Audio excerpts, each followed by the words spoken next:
If the nose cannot be named, where is it? If it perceives smell, where is that perception in your mind? If perception comes from a part of the face, it is touch and has nothing to do with the nose. If it comes from the void, it should be known by the latter instead of being felt by the flesh. If so, the void should be you and your body would feel nothing. Then, there would be no Ananda anywhere at the moment. If smell is the knower, it should know itself and would have nothing to do with you. If good and bad smells create your nose, they should not produce sandalwood and fetid. 67. The organ of sight and form are opposites. If you think they can unite, they cannot actually reach each other and so are separate. If you think that they are separate, when you open your eyes, you see that they are in contact with each other. If both create sight perception, they intermingle, and where then is the realm of the eyes and that of form? 68. This is direct pointing to the uncreate. The Madhyamika Shastra says, all phenomena are neither self-created, nor created by an originator, nor by the union of components, and they do not arise without cause. These four forms of creation are wiped out in the text to reveal the uncreate, hence the nature of the uncreate, which is identical with the Tathagatist or herbs. Without the latter, smell your own nose and see if it is fragrant or offensive. Since fragrance cannot stink and stench cannot be fragrant, if you can smell both, you should have two noses. And now as you ask me about the Dharma, there should be two Anandas, then which Ananda are you? If there is only one nose and if fragrance and stench are not two different smells, they can be mistaken for each other, which proves that neither exist. If se, where can the field of smell perception be established? If it is created by smell and if perception exists because of smell, it is like your eyes which can see things, but not themselves, so that perception which exists because of smell should not scent it. If it does, it cannot be created by smell, and if it does not, it is deprived of that perception. Since smell does not depend on perception, it has no field. If perception cannot smell, its field cannot be established on the basis of smell. Since there is no intermediate perception between nose and smell, there would be neither inner organ nor outer object. Thus smell perception is false. Therefore, neither nose nor smell as causes nor the field of smell perception, as their creation, exists, while nose, smell and its field are neither causal nor conditional nor self-existent. The field of taste perception. Ananda, as you already know, tongue and taste are causes that beget perception by the tongue. Is this perception created and conditioned by the tongue, or by taste? Ananda, if it is created by the tongue, then sugar cane, sour black plums, bitter wort, rock salt, wild spikenard, ginger and cassia would be tasteless. Taste your own tongue and see if it is sweet or bitter. If it is bitter, who is the taster? Since the tongue cannot taste itself, who experiences the taste? If it is not bitter, no taste can come from it. Then how can it be conditioned? If perception derives from taste, it would be taste itself, but, like the tongue, it cannot taste itself. Then how can it distinguish various flavors? Again, since there are many flavors which cannot come from a single source, there should be as many corresponding perceptions. If there is only one, and if it is created by different flavors, then all salt, insipid, sweet and bitter flavors should unite and become one, then there would be no discerning. If so, there would be no perception by the tongue. How then can the tongue, taste, and perception be conditioned? The void cannot make your mind perceive. Since tongue, organ, and taste, object, cannot unite to create an intermediate perception, where is the latter's field? Therefore, tongue and taste as causes and the field of taste perception, as their creation, do not exist, while tongue, taste and their field of perception are neither causal nor conditional nor self-existent. The field of touch perception. Ananda, as you already know, body and touch are causes that create the perception of touch.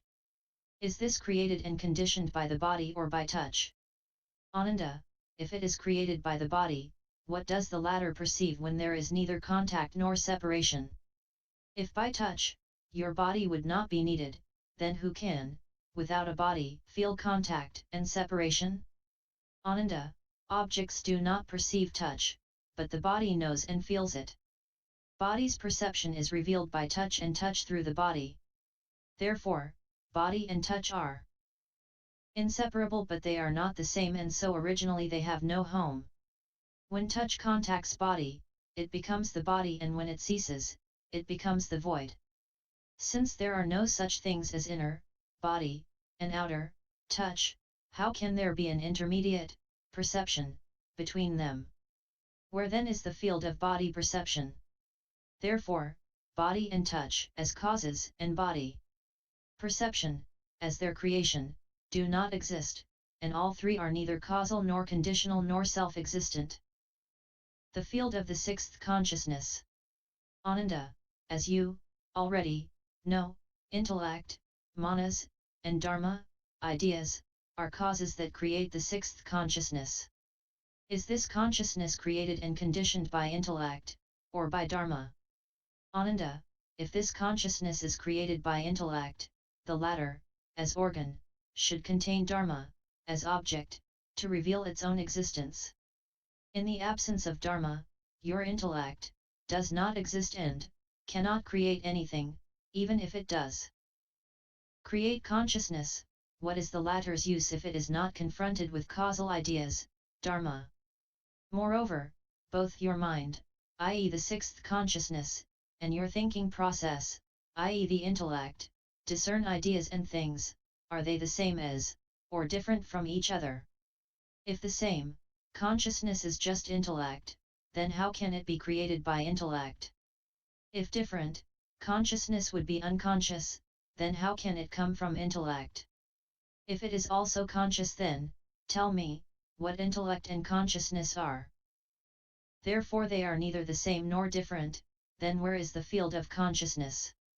If consciousness is created by dharma, all things in the world are inseparable from the five sense data of form, sound, smell, taste and touch, which clearly correspond with the sense organs and are not affected by the intellect.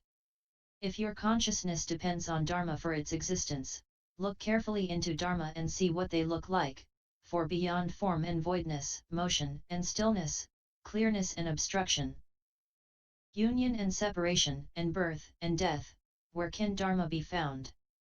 For dharma arise simultaneously with form, voidness, etc., and vanish with them. Since there are no causes leading to their creation, what are the forms and shapes of dharma? If these do not exist, what then condition dharma? Therefore, intellect and dharma as causes, and the field of the sixth consciousness, as their creation, do not exist, and they are neither causal nor conditional nor self-existent. 69. 69. Ever since Ananda asked about the practice of samatha, the Buddha first wiped out the unreal to reveal the real, and then returned phenomena to reality to deal with noumenon from its shallowness to its depth, thus covering the 4 periods of his teachings. At first, in his discussion of the seeing, he asked about the illusory mind to wipe out the idea of the body as real. This corresponds to his teaching of the hierer vehicle during the Agama period, of 12 years. His next elimination of perception and of the essence of consciousness accorded with his expanded teaching during the Vaipulya, hierer vehicle with Mahayana, period, of 8 years. Then his instruction on returning the 3 categories, of the seeming, that is, the 5 aggregates, 12 entrances and 18 fields of the senses, to the Tathagata store to reveal their unreality, covered his sermons on wisdom, during the next 22 years. His next teaching on the fundamental nature of the Absolute in the Tathagata store, showing the true nature of all phenomena that spring from reality, corresponded with his final teaching in the Lotus period, of 8 years. In the following text, which deals with how the all-embracing 7 elements freely intermingled in the Dharma realm, his teaching contained the Avatamsaka doctrine of the free interaction of noumenon and phenomenon in the Dharmadhatu, thus revealing the perfect fusion of the 3 dogmas, of the void, the seeming and the mean, into the absolute Tathagata store, the subject of the meditative study of the void. So far, the Buddha had taught the fusion of the three categories, of the seeming, that is, the 5 aggregates, the 12 entrances and the 18 fields of the senses, to expose the identity of phenomenon and noumenon. Fusing the 7 elements into the absolute to reveal the free intermingling of phenomenon and noumenon.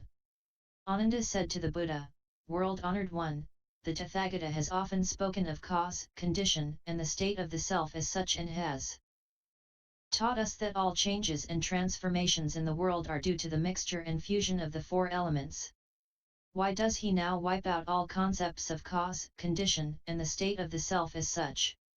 I do not understand. Will he be compassionate enough to explain in full to all living beings the mean which is beyond all sophistry?" The Buddha replied, "You are tired of, and have sought to abandon, the hearer's teaching on the Sravaka and Pratyeka Buddha stages, and so wish to seek unsurpassed Bodhi. I will, therefore, teach you the supreme truth. Why do you still restrict yourself by reasoning frivolously about false causes and conditions? Although you have listened to me a lot, you are like one who is accustomed to talk about medicines but who, when he sees them, cannot pick out those which are good. This is why the Tathagata says that you are really to be pitied. Listen with attention to what I now tell you, so that all who practice Mahayana in the future can attain reality." Ananda kept silent, awaiting the holy teaching. Exposing faulty differentiation. Ananda, as you have said, when the 4 elements mix and fuse they cause all kinds of transformation in the world. But they cannot mix and unite if it is against their nature, just as the void cannot with form. On the other hand, if they so mix and fuse they are transformations and owe their existence wholly to their mutual dependence, they are thus subject to creation and destruction in endless succession, like the ring of fire caused when a torch is waved in a circle, pointing to the one source. Ananda, this is like water which, after becoming ice, can change back into water. 70.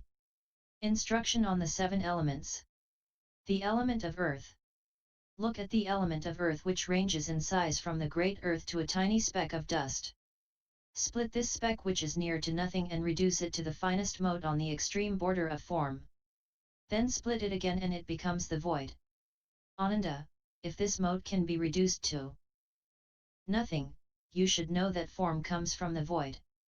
You now ask about material changes which you attribute to the mixing and uniting of the 4 elements. Take, for instance, this mote which is nearest to the void. How much voidness should be mixed and united to produce it? But it is absurd to suppose that this. 70. This was the Buddha's complete answer to Ananda's question. The disciple clung to the idea of the 4 elements which mix and fuse to cause all transformations in the world, for he was not clear about the all-embracing and commingling nature of noumenon.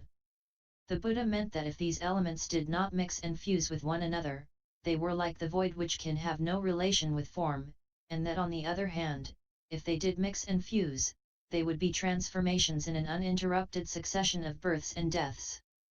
Therefore, one cannot speak of whether or not they mix and unite.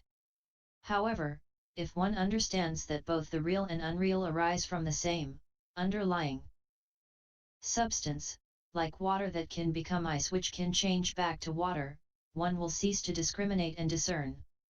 Can be done by uniting motes. Since a mote can be split and reduced to voidness, how many particles of form should be fused together to create the void? The union of form with form produces form but not voidness, and the union of the void with the void produces voidness but not form. Form can be split up, but how can the void unite with form? You do not know that in the Tathagata store both form and its opposite, the void, arise from self-nature and are identical with each other, and that the element of earth is fundamentally pure and clean, embraces all in the Dharma realm and manifests because the minds of living beings know and distinguish between things, in accordance with the laws of karma. Ignorant worldlings wrongly attribute this to cause, condition and the state of the self as such, because their consciousnesses differentiate and discriminate, without their knowing that the language they use has no real meaning. 71. The element of fire. Ananda, Fire has no ego but exists because of external causes. When people in a town are about to prepare their meals, they use mirrors of polished metal to obtain fire from the sun. Ananda, about your idea of mixture and union, take this community of myself and 1250 pyxis, though the group is one. Each member has his own body, clan, and name, like Sariputra, who is a Brahmin, Uravalva, a Kashyapa tribesman, and you, Ananda, who are of the Gautama clan. Ananda, if fire comes from the mixture and fusion of the elements, when a man holds a mirror to obtain fire in the sun, does this fire come from the mirror, the moksha, or the sun? Ananda, if it comes from the sun, it can burn the moksha in your hand. If so, all the trees will be scorched. If it comes from the mirror and then lights the moksha, why does it not melt the mirror and burn your hand? But if you do not even feel the heat, how can the mirror melt? If it comes from the moksha, why does the latter require the sun and the mirror to make it burn? Look at the mirror held by the hand, the sun up in the sky, and the moksha which originally came from the ground. How can fire travel elsewhere before coming here? Moreover, the sun and the mirror are a very long way apart and cannot mix and unite with each other. Finally, fire cannot exist by itself. You do not realize that in the Tathagata store both fire and its opposite, the void, arise from the self-nature and are identical with each other, and that the element of fire is fundamentally pure and clean, embraces all in the Dharma realm and manifests because the minds of living beings know and distinguish between things. Ananda, you should know that fire is produced wherever a man holds a mirror, in the sun, and that if mirrors are held up throughout the Dharma realm, fire will spring up everywhere in 71. This points to the all-embracing element of earth, the substance of which is void, to reveal reality as such. Now the great earth is an accumulation of dust, a speck of which can be split and reduced to a state of near voidness and finally to nothing. This shows that form arises from the void and that the element of earth fundamentally does not exist. If, as you reason, the great earth exists through the mixture and fusion of dust, how much void is needed to produce a mote from which the whole earth grew? If a mote can be reduced to nothing, how many are required to create the void? If form unites with form, it cannot produce voidness, and if the void unites with itself, no form can result. You have therefore a wrong idea about the mixture and fusion of the four elements. You have not realized that the element of earth is a manifestation of karma within the Tathagata store, and is not a product of the so-called mixture and fusion of the four elements. If you are clear about this aspect of karma, you will awaken to the all-embracing self-natured reality. Accordance with the laws of karma and not in a given place and direction. Ignorant worldlings wrongly attribute this to cause, condition and the state of the self as such without realizing that it is because their consciousnesses differentiate and discriminate and that the language they use has no real meaning. The element of water.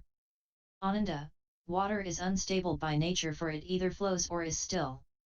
Great magicians in Sravasti, such as Kapila, Kakra, Padma, and Asta, obtain water to mix with their medicines by exposing a crystal ball to the full moon. Does this water come from the ball, the void, or the moon? Ananda, if it comes from the moon, which is a very long way off, it should pass through the trees in the forest.